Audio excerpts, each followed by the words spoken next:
A tourist crossed the line, trying to snatch the guard's hat, confident in his impunity. But one move from the guard turned everything upside down. London, the royal city of exquisite grandeur and a millennium of history, was going about its usual day. A gentle breeze lazily rustled the crimson flags near Buckingham Palace, scattering small leaves as if nature were playfully reminding everyone of its presence. The sun, fickle and moody, would peek out briefly before retreating behind dense gray clouds, creating a dance of light and shadow on the marble facades of the palace. The scene exuded a unique majesty, interrupted only by the noise of the bustling crowd. Sergeant James Trevor, a 32-year-old man with neatly cropped chestnut hair and sharp, disciplined features, stood motionless at his post by the palace gates. His uniform, a scarlet tunic, perfectly pressed black trousers with red stripes and boots polished to a mirror-like shine, spoke of tradition and discipline. The iconic bearskin hat atop his head added an almost mythical quality to his appearance. James's posture was flawless, his gaze fixed straight ahead, his entire body seemingly carved from stone. He embodied both strength and calm, traits that had long been synonymous with the British Guard. The square in front of the palace was teeming with tourists, buzzing like a restless hive of bees. Cameras clicked, children laughed, and adults debated where to get the best fish and chips. Some admired the guards with respect, others with curiosity, and a few saw them as mere entertainment. For James, it was a typical day on duty. Nothing new. He was long accustomed to the comments, "Look, he doesn't even blink," or, "I wonder what would happen if we tickled him." None of it bothered him. It was part of the job. Yet, occasionally, someone in the crowd would appear who could test even the steeliest patience. And today, right on cue, there he was, an American tourist, middle-aged, with a round, ruddy face and a sizable belly that pushed against a too-tight white t-shirt. He wore khaki shorts that had ridden up from his exaggerated swagger, his proud belly leading the way. On his feet, sandals paired with white socks, the pièce de résistance of his ensemble. In one hand, he clutched a bottle of beer, taking hearty sips as he surveyed the scene.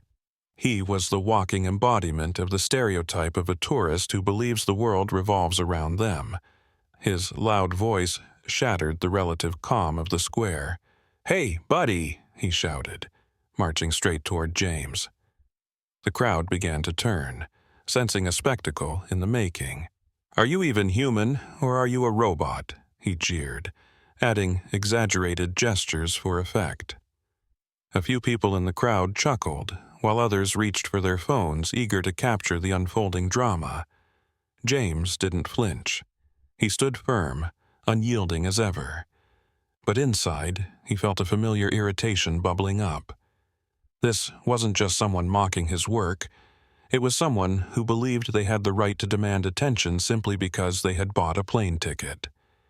The tourist drew closer, loudly taking another swig of beer. "So, what's the deal? You just stand here all day? Seriously?" He stepped closer still, now mere feet away. "Let's take that thing off," he said, pointing at James's bearskin hat as if it were a prop meant solely for his amusement. Now, the tourist was so close to James that his heavy breathing could almost be heard. "All right, pal, let me help you out. That hat's gotta be crazy heavy," the tourist shouted, stretching out his hand toward the iconic bearskin hat. His audacity was off the charts. Even the most patient people in the crowd began to feel uneasy. "That's too much," someone said loudly. Another muttered, "This is embarrassing." James remained utterly composed. His gaze was steady, his face unmoving, not a single muscle betraying his thoughts. But inside, he could feel his patience wearing thin. As a professional, he knew his duty was to remain motionless and ignore provocations. But every guard knows there comes a point where boundaries are crossed, not just physically, but morally. And this was that moment. As the tourist's hand inched closer to the hat, James took a sharp step forward. The movement was swift and precise, a soldier's well-practiced maneuver. "Stop!"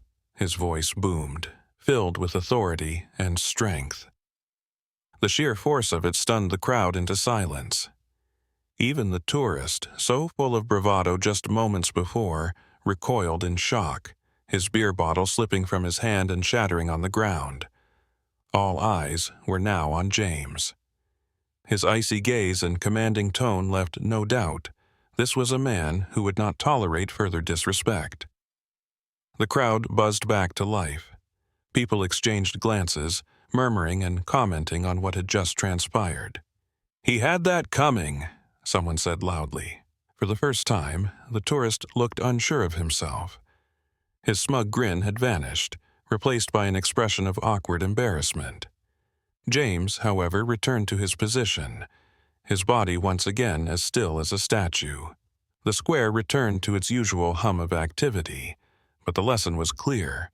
The guards were not mere props, and respect was non-negotiable. The crowd gasped. James's voice, firm and commanding, cut through the noise of the square like a hammer striking steel. The tourist, who just moments ago had been so cocky and brash, froze in place, blinking in confusion. His face betrayed a mix of surprise, fear, and the dawning realization that he might have made a serious mistake. "You're not only breaking the rules but endangering the safety of others," James declared, his piercing gaze fixed on the man. That gaze felt like an icy wind, stripping away the last vestiges of the tourist's bravado. A man who was used to his antics drawing laughter and applause suddenly understood he wasn't facing just a photo prop. He was facing a symbol of tradition, discipline, and honor, something far beyond his comprehension. The crowd, which had previously chuckled and filmed the scene on their phones, began to shift. The whispers grew louder until the first condemning shouts rang out. "Shame on you!" An elderly woman in a green hat cried. "Get out of here!" A man with a camera added. People who had been eagerly watching the guard through their lenses now turned their attention to the tourist, their expressions hardening. The tourist seemed to sense the shift. Where he had expected support, he now found judgment. He stammered, attempting to defend himself. "It was just a joke. Why are you taking it so seriously?" His once loud and confident voice was now tinged with nervousness. As he began to back away, he was still standing beyond the white line, exactly where he shouldn't have been. James didn't move. He didn't need to say anything more. His presence alone was enough. The guard stood there, a living embodiment of calm and dignity, making the tourist's behavior look even more ridiculous and pathetic. And then it happened. The beer bottle, which had been the tourist's tool of bravado, slipped from his trembling fingers. With a loud clatter, it hit the pavement, spilling its remaining contents. The crowd erupted with cheers. Some even clapped. At that moment, a palace security officer was already approaching the scene. Dressed in a sharp black uniform, his purposeful stride left no room for doubt. This was no longer a joking matter. The tourist, noticing the officer, seemed to shrink in on himself. "Look, I didn't mean any harm. It was just a joke," he pleaded, his tone now entirely defensive. But his excuses were drowned out by the noise of the crowd. Without a word, the officer pointed toward the exit. Shoulders slumped like a chastised schoolboy, the tourist began to shuffle away. The crowd wasn't about to let him off quietly. "Serves you right," someone shouted from the front row. "That's what you get for acting like an idiot," another voice chimed in. Within seconds, videos of the incident began circulating on social media. Headlines like, "Rude tourist gets what he deserves," and "Karma in action at Buckingham Palace" flooded the internet. Meanwhile, James resumed his position as if nothing had happened. He adjusted his hat, fixed his gaze forward, and stood still, continuing his duty. In that moment, his calm and steadfast presence felt almost heroic to the onlookers. The crowd broke into applause, with some shouting words of gratitude, "A true hero," and "Thank you for your service." This incident became a powerful reminder that some things deserve respect. Without saying another word, Guard James proved that honor and discipline will always triumph over arrogance and ignorance. The next day, the video featuring James had amassed millions of views. Comments poured in, praising his composure and restraint. The tourist, meanwhile, faced widespread criticism for his foolishness and disrespect. One user wrote, "This guard is the embodiment of dignity. We could all learn a thing or two from his poise and respect." Unaware of his newfound fame, James remained at his post, as dedicated as ever. For him, his duty wasn't about seeking attention or recognition.